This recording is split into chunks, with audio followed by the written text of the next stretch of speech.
Hi, everyone, and welcome into Rounding the Bases Live, presented by Enterprise Bank and Trust, episode 33. My name is Joel Goldberg. Hope you're enjoying your Thursday. I feel like I'm starting to actually remember every day what day of the week it is. So maybe there's some progress going on in terms of that. Maybe not so the case for others. But I've got a great show coming up. Again, want to thank my title sponsor, Enterprise Bank and Trust, #NoStoppingYou. And I just saw that my wife was looking at doing the brats, the bacon cheeseburger brats from Casey Cattle Company tonight. But I guess there's rain coming in. She said, I will grill out tomorrow night. So we're ready to go on those. You can order from Casey Cattle Company, veteran owned and operated, led by former Army Ranger Patrick Montgomery.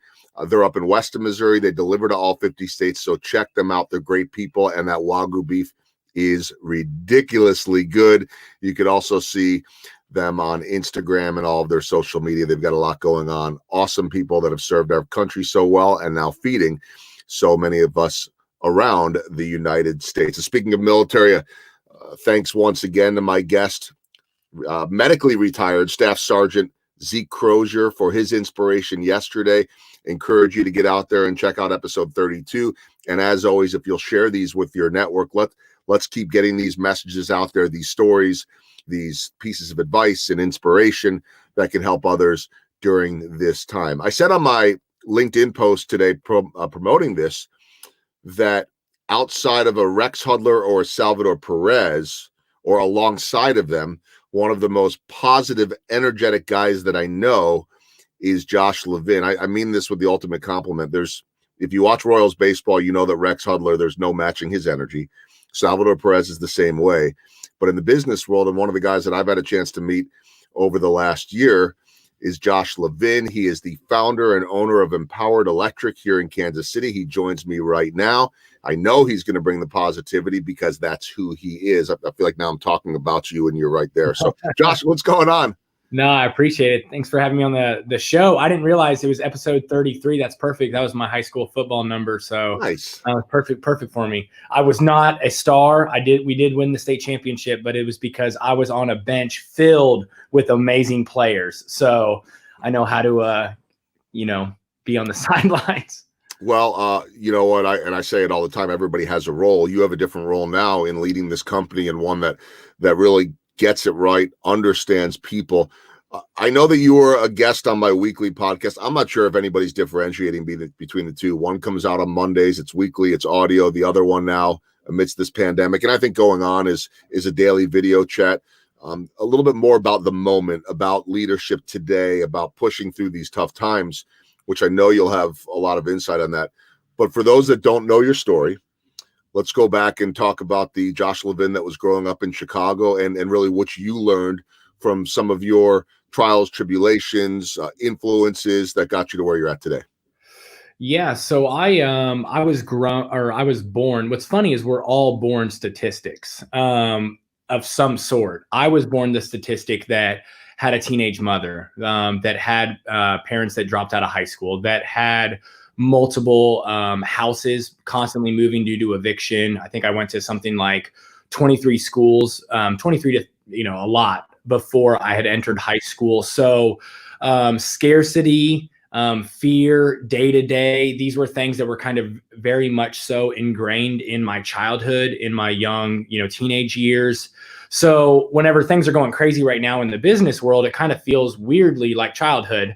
It feels like normal to embrace that. And, it's something that's really kind of, deep rooted in me, where I always think like very, very basic. Like people call me like I'm like a fortune cookie. Like I just have these one-liners all the time. And recently through going through this pandemic and stuff and thinking about my childhood, what I realized is the reason that we were poor, the reason that we got evicted a lot, the reason that we didn't see opportunity is we were always chasing survival and we were never chasing success.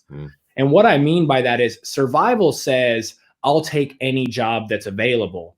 Success says, what is the best job long-term? So like maybe this job offers me $12 an hour today. This job offers me $10 an hour, but this $10 an hour job can lead to $25, $30, $40 an hour long-term.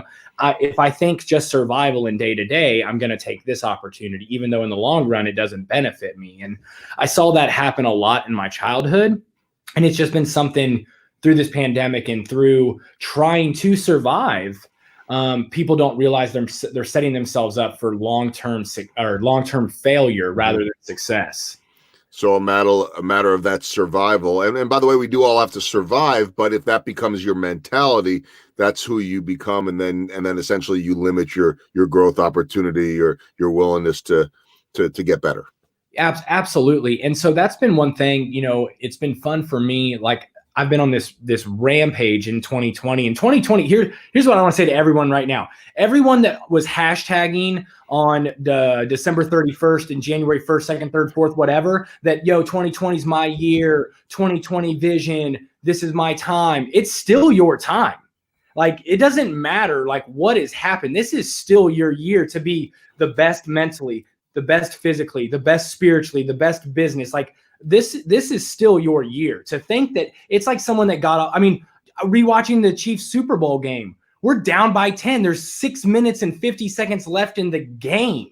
And we're not done. Like, it's still our championship because we didn't care about quarter 1, quarter 2, quarter 3. And so, yeah, I just want to constantly tell people that, I loved it. It was so funny. I was so nervous watching the Super Bowl game. I know the outcome. I'm still nervous, Yeah, you were texting me the other day after it too. You even got a chance to see me. So I'm sorry about that. But no, it was great. It was great. All my kids thought it was so cool when I was like, "Hey, I'm friends with him." They were like, "What? You're friends with a TV star?" Well, I met one of your kids. Yeah, Martin. Yeah, no, Martin was like, "I seen him." Like, So it was a cool opportunity. So one more backstory here. You overcame the statistical odds. Maybe we're all overcoming for the rest of our lives. I mean, our stories aren't fully told yet, but the statistical odds would tell you, with everything that you just mentioned, that you weren't going to make it to be the founder and owner of a very successful company. So, two-part question on this. One, how did you overcome? And two, how has that shaped you to who you are today? So here's a fun thing about statistics. Okay, so I said, I remember I spoke to this local. It's called Determination Incorporated, awesome organization that tries to use entrepreneurship as a way for people that are getting out of incarceration, they're getting back into the real world, to use entrepreneurship as passion, meaningful work that keeps them, on the straight and narrow. And I said to them that 90% of people that are born in poverty stay in poverty. Number one, I have no idea if that's true. Sounds really good and convincing. It is true that more people that are born into poverty stay in poverty. I don't know the exact number. And I said, you can hear that number and you can get deflated. You can say, man, why even bother trying? Why, if 90% of the people that get out of the jail system go right back, you're not focusing on the 10% that do get out. So I was born, very drug addiction, alcoholism, lack of education. I mean, note to everybody out there, I can't spell entrepreneur. I can't spell electrician. Whenever I put my job title, it's CEO because I can spell that. I'm not very intelligent, but you see those bad odds rather than focusing on, okay, what are the characteristics of the 10% that did get out, that did break free, that did succeed? Focus on that. Know why the people relapse, know why the people, fall and trip and struggle, know that and avoid that, but focus even more on what to do rather than not what to do. So what not to do. So that was a big thing for me. And luckily I just had, it was Teacher Appreciation Day the other day. I had some really amazing teachers that said very, pivotal things in my life that, teachers that said to me, hey, regardless of how you see a man treat a woman at home, that's not right. I had a teacher tell me that whenever I was picking on a girl that I thought, was cute, but was trying to get her attention. And he's like, men shouldn't do that. I had a teacher that told me, she took me on a 5K race and got me chocolate milk and a donut afterwards. And while I was running, she said, did you ever think you could run a 5K? And I was in 4th grade at the time. And I said, this is the farthest I've ever run. And she said, don't ever let anyone tell you how fast and how far you can run. These are one-line sentences that these teachers probably don't remember ever saying to a kid in, 94 or whatever. But yet I still remember them. I had a high school teacher tell me never to use power as a way to make people feel small, but to make people feel big. These pivotal moments in my life. And honestly, I was dating a girl, and her father one time said to me, he said, "Hey man, I know your life sucks. I know you're stupid. I know that the deck is stacked against you, but are you trying your hardest?" And I remember that question really hit me, because I went from freshman year making, C's and D's to making straight A's my sophomore, junior, and senior year, because I started to try. I stopped letting them tell me who I was, and I started listening to who I believed I was. And another pivotal moment was I became a Christian. So like religion and faith in all the positive ways became a very good, amazing door for me to open up and see the world and see myself a lot different, if that makes sense. Yeah, it does. And it's just, it's an interesting story. There have been and will always be amazing stories of overcoming the odds. There'll also be plenty, we don't talk about them, of people that didn't take advantage of what they had and defied the odds in an opposite direction. But you're one of those stories. But now I know how much you take inspiration in energizing people, or how much that's your fuel, I guess would be the way to put it. I sense that you're a guy, and I know you a bit now. We've had the chance to get to know each other over the recent months, that I believe you wake up every day wanting to make other people better, which is a gift. And I think that that's something that, has made your business successful, made the people around you successful. Is that accurate? How much is that a passion of yours? Oh, 100%. I mean, that's why the name of the podcast is so we have a podcast where I talk like this and tell stories like this quite often. But it's about the empowered people. It's about everyone. It's not about just construction workers or just trade workers or white collar or blue collar. It's all of us. If we could grab hold of, I always say two things: attitude and effort. Like skill and experience take time. Skill and experience vary. Family background varies. DNA background, all that kind of stuff. What doesn't change for any man, woman, child, young, old, whatever, is your attitude and your effort. And I know what it's like to feel broke, to feel poor, to feel dirty. I mean, I had a guy in high school drop me off at my house. Now, granted, I lived on the worst street in the town that's known for drug addiction, prostitution, violence, crime, welfare, that neighborhood. And literally when I got out, and he was a very rich, stuck-up kid. I don't like him. I won't name him. He's a jerk. But when I was getting out, he said, "Oh, it makes sense. I should have known you were one of those kinds of people." So I know what it's like to feel that, to feel down and out, and to feel that. But like, I also know what it's like to believe that you can write your story, that you can make a change, that you can be, you see all those posts out there that are like if I'm going to like and comment, if you're going to be the first millionaire in your family. And I'm like, number one, screw being a millionaire. Are you going to be better? Are you going to set your kids up? Are you going to set your friends up to do better than you did, to experience more than you did? And that stuff's exciting. I mean, money-wise, I don't worry about money, but it's because I'm bad with money. I'm not bad with money. I just don't pay attention. So my wife always just plays a game. She always says I'm not a lover of money, but I'm also not a good steward of money, because I'm like, I don't know how much we have. Just give it away, whatever. I've gotten big bonus checks. I've also had the opportunity to write big bonus checks. And I promise you, giving out a check that you're able to sign to someone and to see their chest puff up. Mm-hmm. I mean, we've seen guys cry. That it's amazing. It's absolutely addictive. And if you don't think so, it's because you haven't really looked past yourself. And really tried to. I mean, think about how many interviews or calls you've been on, Joel, this during this quarantine that you didn't get paid for, you didn't benefit from, but you felt energized. You felt like, even though you weren't getting paid for it, you were making a difference in the world, right? Every day. See, because I believe, and I think we align very similarly here. A lot of people do, but maybe they don't always realize it.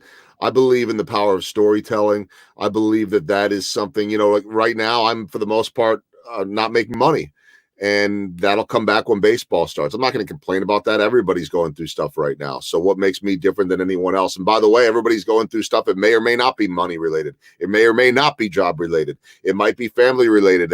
People are going going stir crazy right now, understandably so. And so everybody's going through stuff. I say that all the time. I've said it about athletes forever. Just because they make millions and they're on the big stage and they have a life that many of us dreamed of when we were kids doesn't mean that they're immune from all of the challenges that the rest of us have. So think about that every day. But for me, the empowerment that I feel in doing this podcast every day, somebody reached out to me the other day via email and said, "Hey, I learned so and so, and I was inspired by this." I'm like, "Great, that just made an impact." So this is a lane that I feel comfortable in, and it's one that I want different guests on every day. And so today is you. Yesterday, my guest Zeke Crozier. I mean, here's a guy that was told he was never going to walk and talk again, and was in a coma for 2 weeks after a helicopter crash in 2011 in Afghanistan. And now not only does he walk and talk just fine, but he started a nonprofit called Handicapping, and he's making art with bottle caps and raising tons of money to help others out.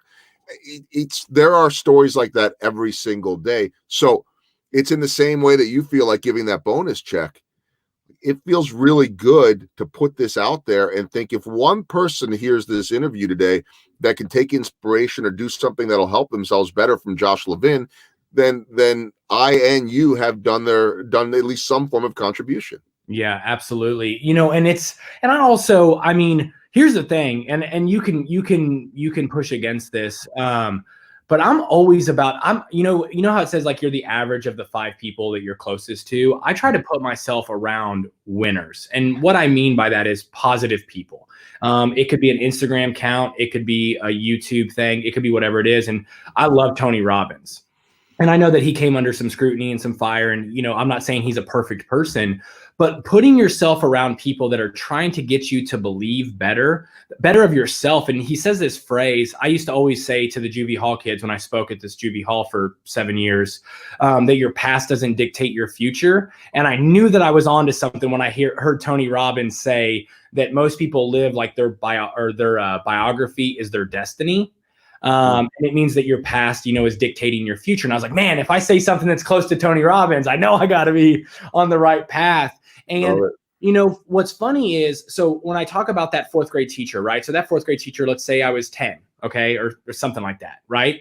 And she tells me, don't ever let someone tell you as fast and as far as you can go. Well, that same year in 4th grade, I was pulled into a class where they told me, because I was the product, which is a weird phrase, but I remember these vividly in my brain, that I was the product of a teenage pregnancy. They taught me about safe sex in 4th grade because they said, statistically, I was going to knock a girl up in high school.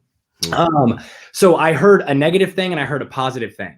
Okay. Once again, it's good to know what not to do, but it's super important to know what to do. And what Mrs. Burke told me was, don't ever let someone tell you how far and how fast you can run. And I think that's super important. In 5th grade, I was pulled into another class, the Just Say No, DARE. It wasn't just DARE, it was like DARE 2.0, because they had known that my family had dealt with substance abuse. And they had said that since my parents, were involved in alcohol and drugs when I was in the womb, my DNA was actually altered so that I was DNA, dispositioned to be an alcoholic. And then I have Mr. Pepic tell me, hey, what you see at home isn't what it's supposed to be. And so I realized I didn't have my first drink till I was 28. But I highlight that because that was 20 years ago. And people, and I'm massively different. I'm happily married for 12 years. I have 4 beautiful kids. I'm employ 48 people that are making more money now than they've ever made in their lives. And so in 20 years, my story is the furthest. My biography and my destiny are differently. You can be 30 years old. 50 is just around the corner. 20 years from now, you could be, people that are 22 years old thinking their life is over. Bro, you've got so much more life ahead of you, you don't even realize. And so anyone, even this COVID-19, your business fails, you have to lay everybody off. You have to file for bankruptcy and you're 38 and you're crying and it sucks.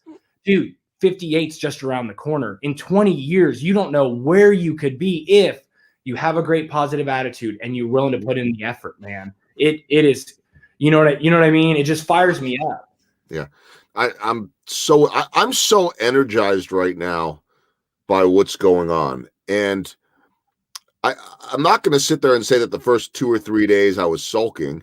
I had moments. Well, look, we all still have a moment. By the way, I'm guessing, and you can correct me if I'm wrong, that just because Josh Levin is a super upbeat, high energy, believe in people guy, doesn't mean you don't have a bad moment here and then too, right? I mean, you're not going through life 24/7 immune to some of the downs, right?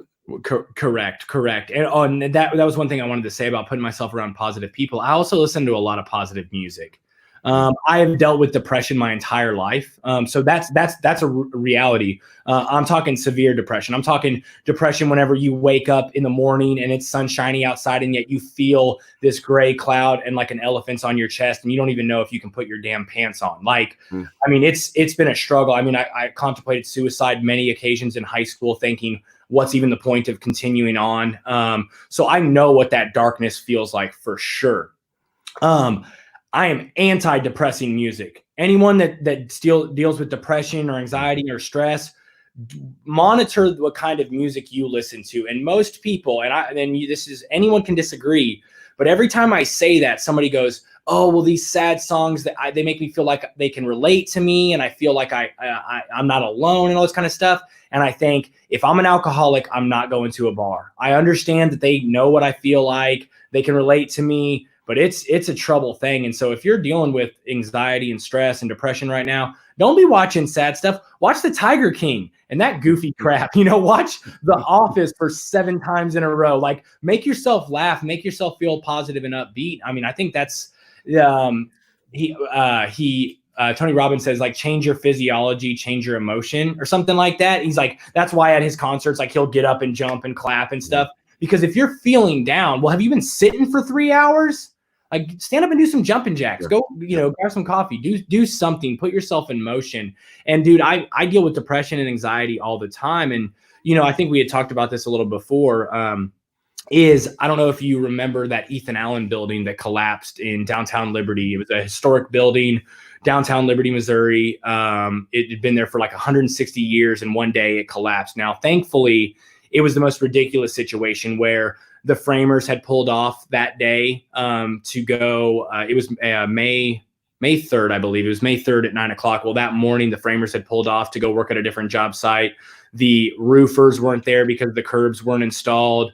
The HVAC guy wasn't there because the roofer hadn't been done. The paint, like, all the trades, like literally 30 people were supposed to be there and they were gone. The concrete guys weren't there because the grout was wrong. I mean, and you might be thinking to yourself, well, how do I know so much about this? Well, because I was the electrician. And I was very, very close to that project and close to the owner, and the building collapsed.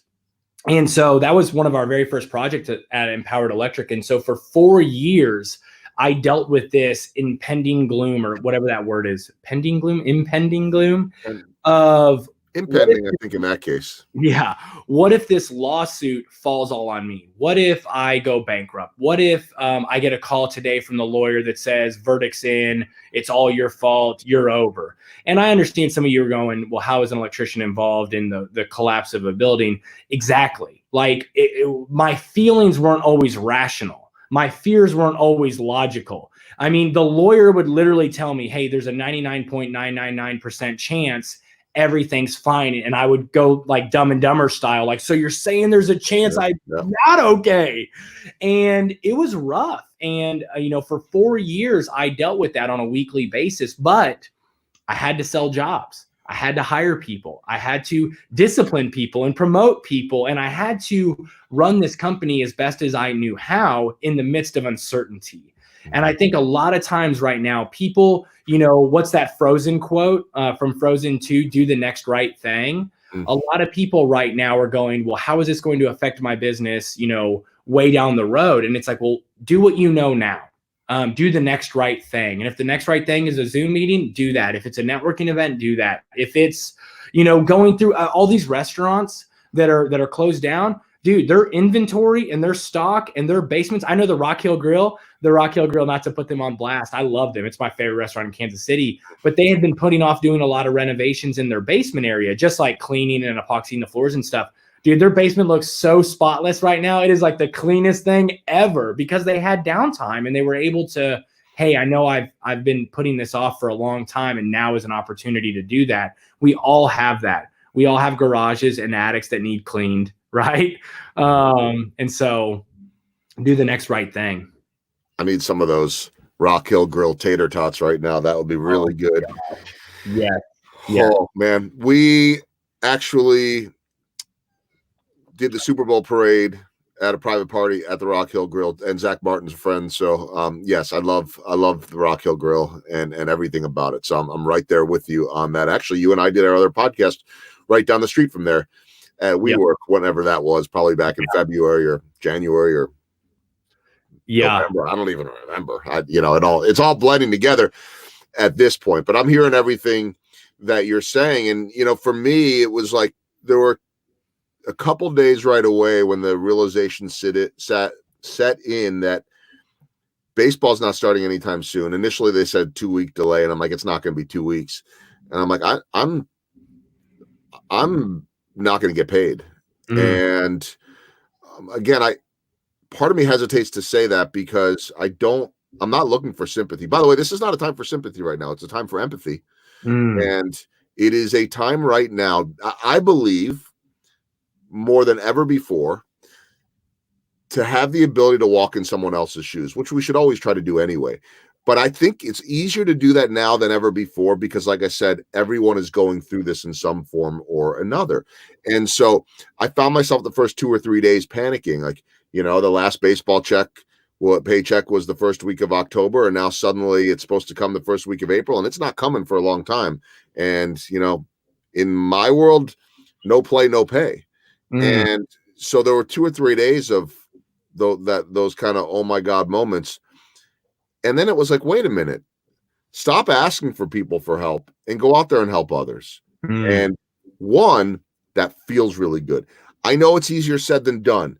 I'm lucky enough that I have a roof. I'm lucky enough that I can survive some of this. Maybe not the way that I was before. But I'll tell you what, to do these shows, to be able to speak virtually, to do all these things and help others out, it suddenly gave me more of a purpose. And I think right now, and I'm curious your take on that, okay, fine, you're an essential business. So some people might even label you, well, at least you're an essential business and you're okay. That doesn't mean you don't have challenges right now. So how are you going about your everyday business in the midst of all this? Yeah. And so that's one thing too, this whole alpha, sorry. And I also say a lot of stupid stuff. So I don't mean this to sound stupid, but I don't know about that.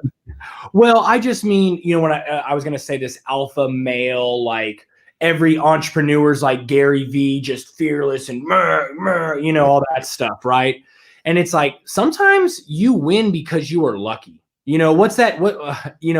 There's countless football or baseball or basketball players where it's like the ball could have went in or went out. Like, your control of something is very, and you're right. We are very, very fortunate right now. This is probably the first time in construction history in America that it's essential and, deemed profitable, or not profitable, but it's a good thing to be in construction. Up until this point, everybody's like, I don't want to do construction. That's beneath me. Like that's a dead end job. And it's like, now that's an essential job. So there's a certain element of like, well, yeah, we're lucky. We're lucky that there's a housing crisis. Think about how bad that is. We are lucky there's a housing crisis that, basically makes it to where essential, construction of houses and road structures and things like that are essential. It's silly, but pardon me. I don't think context is the biggest thing. I think your context changes all the time, whether it's in the summer months. All sorts of businesses slow down, right? But it's mostly the culture and the attitude. I know you're like, yeah, dude, you've said attitude and effort. It's like, that's the most important thing. Were we a caring company before this? Because even things like I reached out to, sorry, I'm drinking too much coffee. I reached out to Joe Marie. Joe Marie is the owner of The Mix and also Cafeteria in Prairie Village, an amazing restaurant that we did, but it's also an extremely beautiful restaurant. And I just texted her and said, hey, I'm sure you're going through a lot of crap right now. Just to let you know, like, I want to buy a bunch of food. Like, what can I do to help support you? And she wrote back, just that positive word, was so important to her. And it's like, I'm not looking to change light bulbs for her right now. I'm not looking to try to make a buck. I'm looking to try to help support her.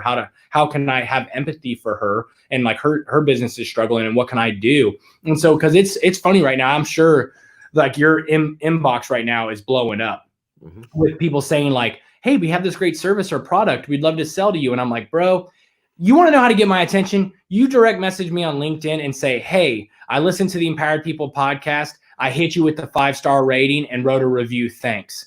Guaranteed you write that. And I'm going to be like, dang, dude, thanks so much. What's your name? What do you do? Tell me about you. But if you hit me with some 17 paragraph page about yourself, I'm deleting that. I'm not reading that for 1 second. You know what I mean? So it's like, you want to talk to somebody, actually care about them. You know, it's not that hard. Well, and I don't care what profession you're in. Like I tell people all the time that, yes, I'm lucky enough that I get to interview baseball players and, how amazing is that? But they're people. I'm in the people business. Most of us, no matter what our profession, okay, you're an electrician. You own a shop now. I'm a broadcaster, but guess what? In the end, it still all boils down to people. That was true before this pandemic. It's true during this pandemic. It'll be true after this pandemic. To what you were saying before, we'll use the baseball term. You can make good contact, and unless it's a home run or unless you strike out, you're putting the ball in play. And then who knows what's going to happen. So a hitter is going to tell you control the controllable. You can only control so much. Sometimes they fall, sometimes they don't. So one of the things that I'm seeing right now is I'm seeing a lot of panic from people that are getting outside of themselves. I am not someone that, like we talked before about trying things, taking messy action. My marketing manager, Danielle Welch, right away said to me, stop seeking perfection and take messy action. If I waited for perfection, I might have taken 6 or 8 weeks to get this show just right. And now this is episode 33. Is it perfect? No, it didn't need to be perfect, but we jumped in right away. But I also tried to stay true to who I am. So messy action to me still has to come with authenticity. And I'm watching too many people in a panic right now get outside of their lane. Not lane meaning they don't know how to do something. Go ahead and try it. Meaning that they're not being true to themselves. And so what I'm seeing a lot with those, in the inbox and with LinkedIn is somebody says, hey, I just wanted to connect with you, blah, blah, blah. Great. And I'll always reply back, thanks for connecting. And then suddenly I'll get the message of click on a link below to grab coffee. I'm like, what? I don't even know you. Yeah. And now like that's a non-starter to me. Like first off, I don't think I'm too important for anyone, but I'm busy. Everybody's busy. Well, Joel, wouldn't you say, so here's the thing. It's like, it's not that hard. That you know what would be different? Click the link below and I will bring you your favorite coffee. Now, maybe you still go, hey man, the pandemic, like I don't really want to come in contact with people, but thanks for the gesture. And so that's where I've started to do that, where I go, hey man, grabbing coffee with somebody, sometimes it takes a long time. So you meet for coffee. Like I don't have an hour to give you, but I would gladly give you 15 minutes. And if you'll bring me an oat milk latte to the Empowered HQ, you have my attention. You right? I totally agree with it. I'm getting some comments on here. So is this live? Yeah, it's live, man. Sorry. Oh man. I should have told you that. It's not going to change anything, right? I mean, the reality of it is you could probably swear on this too. I generally don't just because my TV background, but we could, and it would be fine.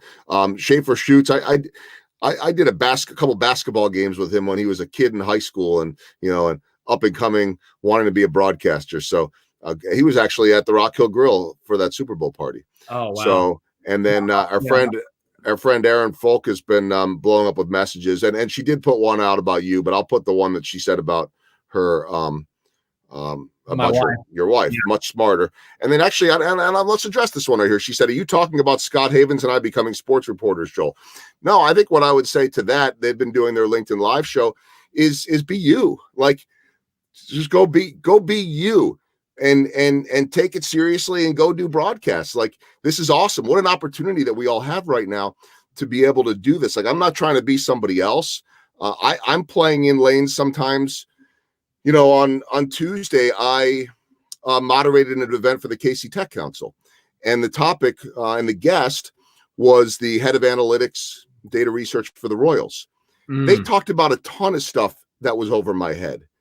I'm not going to sit there and demean myself and say, well, you're out of my league. Like, I don't know what's going on.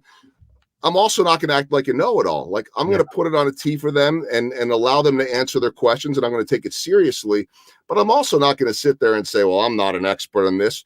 I know what I know. I don't know what I don't know. But I think one of the pieces of advice that I would give everyone is don't demean yourself. Mm. Don't knock yourself down, because the second that you tell people I'm not in your league, or the second that you look at people and say, we're not worthy, it's uncomfortable, Mm. and so I'm all about just have good conversations. Like Yeah. this is, I don't know about for you, and I have a comfort level with you, but it's my goal to have a comfort level with everybody I interview. I want to just have a conversation like we could be sitting at a restaurant or a bar or a coffee shop. Oh yeah. Well, and the thing is like, I want to see. So what's funny is like, I want your show to be good. I want your show, like, I want to help you be the best version of you. And like, I never thought I'd be sitting here talking to you. I mean, I've heard you on, radio broadcast all the time. And it's like, you can hear that. And then you're like, oh, we can be the same. We can be friends. Yes. Like and you're right. I know nothing about sports announcing. You're talking to people that are way different than me. And you still feel inferior sometimes. You still are trying to be curious. You've still had bad interviews. Like, we're all the same. And it's like finding that common ground. I think for me, what was lucky is I grew up so poor. So I never felt above anybody. The problem with me is I always feel like I don't belong. It's funny. My wife pointed it out. She is brilliant, but I would never use coupons. And she would send me into Dick's, I'm going to buy a glove for my kids' little league, $50 glove. She gives me a 10% off coupon. I come back, coupon still in my hand, paid $50, right? She'd get so mad at me. And there's a comedian, Nate Bargatze, said, whenever I use a coupon, I always feel like the cashier goes, can you not afford to work or to shop here? Like, can you not afford this? And I was like, that's the feeling I get whenever I'm, checking out. And it's like, we all have those kinds of things. So whether it's intelligence or looks or anything like that. And I think you're so dead on that. We always try to be someone else. And so on LinkedIn, I'm going to be me. I'm going to be Mr. Positive and Motivator. I'm not a marketing strategist. That's Aaron Folk. I'm not going to help you in the sports arena. That's you. I'm not a great networker like Scott Havens. I'm not trying to, like, when Scott does have you noticed when like Scott does a post and tags 30 people and there's like a bazillion comments? Yeah. I don't know how to do that. That's not me. Not only do I not know how to do it, I kind of do. It's just not me. And that's okay. Like, so I'm not going to do that. And, those two are masters at what they do in LinkedIn, and it works. And I'll learn, and I do learn from them, and I'll take pieces of that. But I also have to be true to who I am, in the same way that they've got to be true to who they are, and you've got to be true to who you are. I think, it's my goal to learn from every conversation. I was on a conversation with a friend this morning who basically told a client, listen, I know that we were scheduled to do business. It's a big project. I know things have changed. I know that you're changing what your needs are. I'd love to do business with you, but if you go a different direction, I totally understand. And I thought about, as he was telling me that, one, how bold that was to sit there and say, you know what, we might need to walk away from this. But the pressure that he took off of her by saying that, I told him afterwards, will actually enable them to do business, because, this is a pressure-packed time right now, and people are trying to figure out how to make work plans that were happening before that may not be possible now. And when you have someone that is willing to support you in that, you want to do business. You want to be around people like that. And so it's like you said before, you want to be around positive people. And I'll tell you this too, like, I'm uncomfortable with the fact that people might put me on a pedestal or put me in a different spot. And it's very uncomfortable when they start treating you as something more than what you think you are. Yeah. You know what I mean? Like, I just want to be treated like a normal guy. And, if you had all said, wow, like, I remember the first time we emailed each other and you were a little bit like, man, I never thought I was gonna be talking to you. You wouldn't do that anymore. You just wouldn't, because you know me. And so that's more comfortable for you. That's more comfortable for me. I think that's where we all need to get, is just remembering whoever you're dealing with, whoever your audience is on something like this, whoever you're talking to on a Zoom call, they're just a person that wants to be treated as a person. So good. Yeah. So I don't know how we ended up getting on rants of mine, but suddenly we're at 12:40. It is live, and then it'll make its way around all the social media, and then it'll get a lot more because of the following that you have. Let's wrap it up with this. The the Instagram has empowered KC. I've mentioned the podcast, all that positivity that goes into it. What do you think grew your Instagram to where it is? And I don't say this like, I mean, I wish I had the amount of followers that you do, but there's something that you did that is really, they're not, and don't take offense to this, I know you won't. They're not saying, oh, let me follow that electrician. Yeah. Right. So the thing, and so whenever I went back to, so you say we're all people. Well, what do we like? A pastor of mine in youth group used to buy caramels. And I was like, dude, I love caramels. And he's like, I know you do. That's why I buy them, because I know you like them. So, and he said, if you really want people to love you, talk about the things they like the things they like make it about them. And I know that sounds weird. It sounds manipulative, but I don't mean for it to be. Gary V, who is kind of a wacko, but he's awesome. I mean, he just says a lot of like, whoa, things. He says, scale the unscalable. And he talks about the reason Taylor Swift blew up is she would go and do like sweet 16 birthday parties for people. And people would always say to her, hey, you can't do everyone's birthday party. Like, that's just not scalable. And she would say, I know I can't do everyone's birthday party, but I can do some people's birthday parties. And so during this time, I would say like scale the unscalable. And one thing like with Instagram is like, you want likes, right? So when someone likes, and you use a lot of hashtags and location markers and all that kind of stuff and all the things that look, whatever. Okay. When someone likes it, you go into the direct messages and you say, hey, thanks a ton for the like. And maybe it says that they saw it and they don't respond, or maybe they respond and say, yeah, this is cool stuff. Are you guys just an electrical company? And then I respond, yeah, we're an electrical company in Kansas City. Whatever. And you make a conversation. And I know, like, I'm not talking about a way to slide into some sexy chick's DM. Okay. I'm not just talking about that. What I'm talking about is just making a connection and saying, hey, I saw that you liked my post or you commented. And I literally would post and I would comment on every single person's direct message. And then you would see that because maybe they liked it because I did hashtag KC or hashtag Royals or Forever Royal, right? And some baseball fans like, oh, that's a cool picture, and they like it. And then they get a direct message, hey, thanks. And then you would see that like turn into a follow. And so that's the problem. And you're going to say, well, that would take so much time. Yeah. Well, if you want to take the lazy way, stay where you're at. Like, you're never, ever going to make progress easy. Yep. So every single night before you go to bed, rather than just aimlessly scrolling, go to your post, go to the people that like it, even if they follow and say, hey, Joel, thanks a ton for liking the post today. And maybe you go, yo, dude, I had a horrible day today. Oh, man, dude, do we need to talk? Like, you make that connection. And so that's one way, even with our podcast. Like, our podcast now has 72 5-star review or 172 5-star reviews, which isn't a lot until you launch a podcast and try to get freaking reviews and ratings. It's hard as hell. There is nothing harder than getting someone to rate and review your podcast, because you don't know how they're listening to it, whether it's iTunes, Spotify, all this kind of stuff. But making the connection and saying, hey, did you check out the podcast? And they're like, yes, I liked it. Hey, thanks a ton. Was there something that you wanted me to tell more about? How can I get you to give me a rating? It's that scaling the unscalable is a word I would want to leave everyone with right now. How could you scale the unscalable? What does that look like? Yeah, no. And it's, that's something that's relevant to everyone. I mean, and it always will be too. So that's, having a message. And again, I'll just get back to, and we'll wrap this up.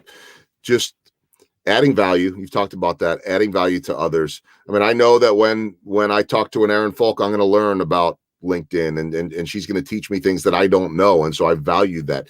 Scott Havens, you mentioned his ability to network.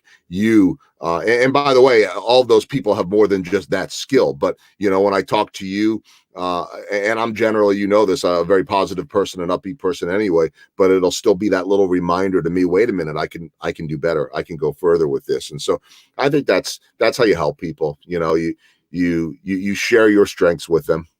Yeah. Can I add, sorry, I want to add two people, because there's two guys and there's a lot of girls that I think are just phenomenal. And Kylie Nichols doesn't have a huge LinkedIn following. She does on Instagram. She's got an Instagram following. Yeah. I mean, and she's trying to understand. I mean, what's funny is she knew how to get people to buy her clothes, as a fashion influencer. But what's true is she's very smart, business minded. And so she's trying to figure out how to pivot just personally to that more business sphere in LinkedIn. But I honestly don't know how to say his last name. It's Jake Berjoxy or something like that. You see him on LinkedIn, guaranteed. It's Jake. He's the CEO of Trendsetters. And he's this young kid that like says a lot of brash things. Jake Bajorsev. Yeah. I got a phone call with him later today, actually. Dude, so what's funny is he's a lightning rod. Like people you talk to, they either love him or hate him, but they're talking about him. And they're talking about him because he's actually making moves. He's actually, when it comes to attitude and effort, man, he is a hustler. And what's funny is when I started this company, I got told, don't do work with J.E. Dunn. They'll kill you. They'll crush you. They won't do, they'll ruin your business. And I got told that there's actually 3 companies. I don't want to name them all, but there were 3 companies I was told to stay away from. They are our top 3 customers because I didn't let anyone else tell me who and what they were. I decided I was going to approach them with respect, with dignity. I was going to do my end of the bargain and try to be an ally to them. And guess what? They're horrible enemies. They will crush you if you go to war with them. But if you're on their side, you're going to win. And so it's like, try to be on people's side. And rather than looking at Jake and being like, oh, well, he's doing this wrong or he's doing that wrong. It's like, what's he doing right? And what can I learn from him? And he's, 21 years old and I'm 34. What could I learn? I think that's super important. And there's another guy, an unsung hero, Shane Fowler with MindMade. He's one of those guys and put yourself around these, find those people that are brilliant, not on social media, that they actually want to go have that 2-hour conversation with you at a coffee shop. And they are next level brilliant. And they're going to make you think higher, think deeper, think different. And they're never going to be famous on social media. They're never going to they're not going to have a post that goes viral, but you're going to have a conversation that's impactful. Well, and I'll mention right now, one of the conversations I had this morning, and he'll be a guest in a couple of weeks. I don't know if you know Andre Davis with Built Interior Construction. So a little bit of your field. I should introduce you guys. But he's a guy that every time that we go for coffee or this morning via Zoom, I learned something every single time. I texted him. I said, I value you so much because I feel like after every conversation, I'm wiser for it. So again, that reminder to surround yourself with good people. And you know what? I'm 27 years older than Jake, and I see his stuff and he does things differently than I would do them. But I'm not going to sit there like some people do and say, well, that's not the way to do it. Guess what? That's where you get into the whole generational thing. And, okay, boomer, I'm not a boomer, but, well, we did it this way. That's gone on for the test of time. It's those that can figure out how to play with everyone. Yeah. And as you said, too, boy, you and I could go for hours here. I know. It's like you said, too, though, like in the end, you have to do what's right. J.E. Dunn, you want to talk about, okay, they're competitors. Yeah. Think about the best athletes. You and I don't have time to debate, Michael versus Kobe or LeBron or whatever the heck one that you think is better, because you're wrong. One that is better. King Michael, James. Come on, man. Is it King Jordan? I can't remember if it's King Jordan. He was so good he didn't even need a title. It was just MJ, right? So, but listen, if you watch if you watch The Last Dance right now, what you see from Jordan is this competitor that you're darn right his opponents didn't like him. He took their lunch money, but there's no one you'd rather go into battle with than that guy. Yeah. No, and the great competitors get that. All right. You and I could go on and on. Cool. But we could always do more too. So this was great. Of course, as always, people can get a hold of Josh and Empowered Electric on their website. You could also check out the Instagram feed, and for sure check out the conversations on the Empowered People podcast. This has been a lot of fun. I knew it would be. It's been enlightening. I hope that we provided some inspiration and some knowledge for others. 48 minutes down. Like I said, we could go another 48. But, you got stuff to do and I got stuff to do and everybody else does stuff to do. Yeah. Too. Thanks a ton, Joel, for doing this. And the conversation's not over. The episodes aren't over. It's going to be day by day. So I appreciate you having us on. Yeah. Hang tight for 1 second as I wrap up the show. And this has been a lot of fun. Please, once again, share it if you think that there's someone that could benefit from the wisdom of Josh. I know this might surprise some people, but you got a couple talkers there between Josh Levin and Joel Goldberg. Really, really enjoyed that a lot. You can get a hold of me, by the way, at joel@joelgoldbergmedia.com. Or let me actually give you the website, joelgoldbergmedia.com. I did see one question in there asking when Royals baseball is going to come back, and we don't know yet. But my gut is somewhere around late June, early July is what seems possible right now. Big thanks to Enterprise Bank and Trust, hashtag no stopping you, and my friends at KC Cattle Company. Wagyu beef right up in western Missouri. They deliver to all 50 states, and they'll come right down here to Kansas City. Veteran owned and operated. Cannot go wrong with KC Cattle Company. That's going to do it for another episode of Rounding the Bases Live, presented by Enterprise Bank and Trust. I'm Joel Goldberg. Hope to see you back here tomorrow. Have a great day, everybody.